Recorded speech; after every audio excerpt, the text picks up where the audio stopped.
Sono centinaia le opere attribuite al pittore fiammingo Rubens, nato nel 1577. Nelle sue tele c'è una rappresentazione chiara ed esauriente di un mondo precedente, in cui dei personaggi storici si intrecciano con quelli biblici e mitologici.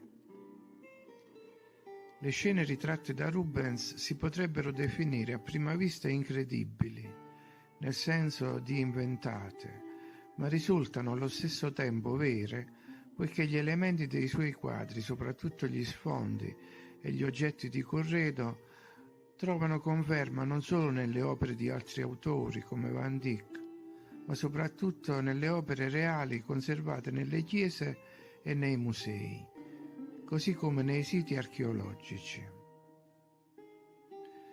Ma torniamo al prolifico pittore.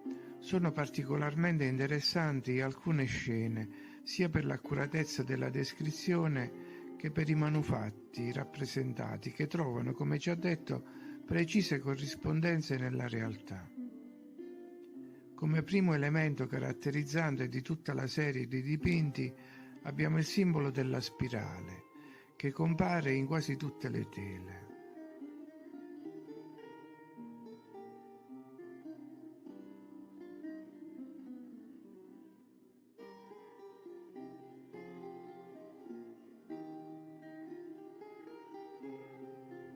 E potrebbe far nascere anche dei dubbi sulla reale paternità delle opere.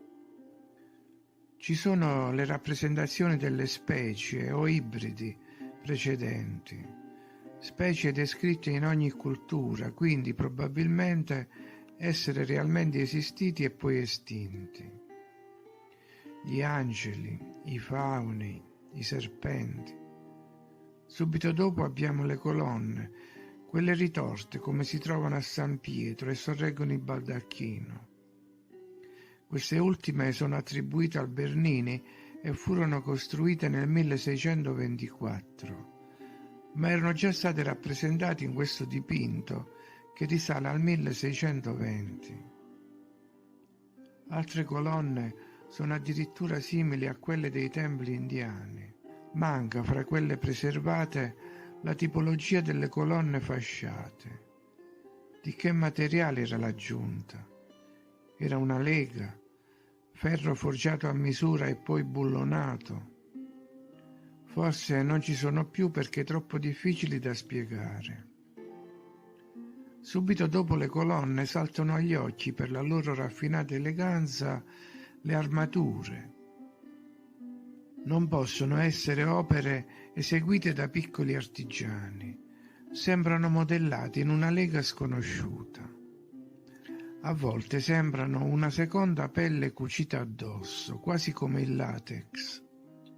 Anch'esse vengono indossate direttamente sul corpo e poi ammantate. Le incisioni sono microscopiche, difficili da ottenere senza una punta di fresa o un laser. Non solo, ma frese e laser con programmi di stampa. E gli elmi? Gli elmi meritano quasi un discorso a parte. Vengono indossati in ogni occasione, anche quando non ce ne sarebbe bisogno. Sono appariscenti, molto rifiniti, adornati di rilievi ricercati e spesso con alette, come l'elmo di Mercurio, il messaggero degli dei.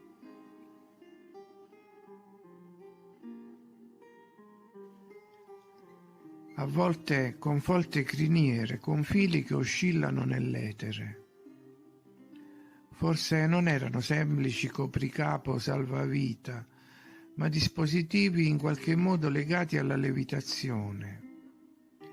Infatti li vediamo spesso indossati da personaggi sospesi nell'aria o in procinto di volare via.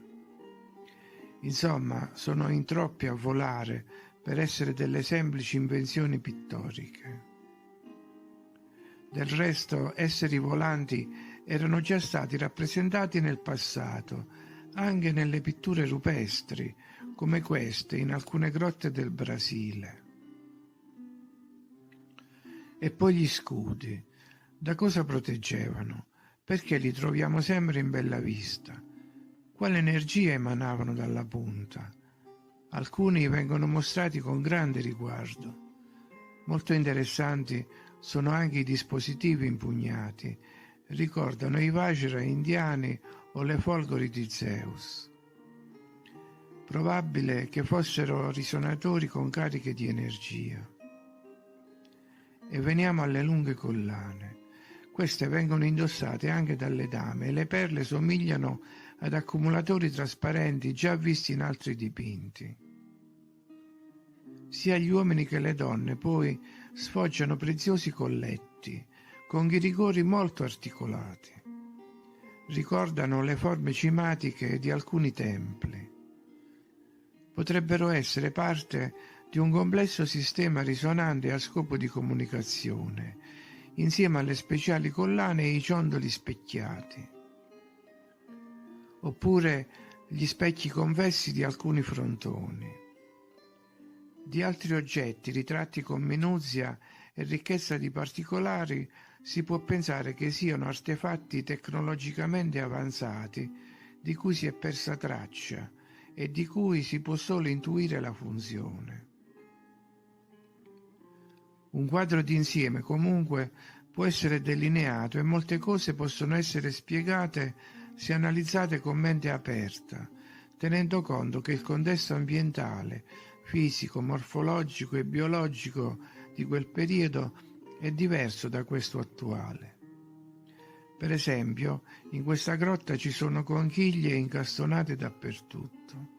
Sono state aggiunte dopo o quella grotta era sott'acqua, in qualche modo collegata a un diluvio o un innalzamento del suolo e quindi a una modifica della consistenza dell'atmosfera.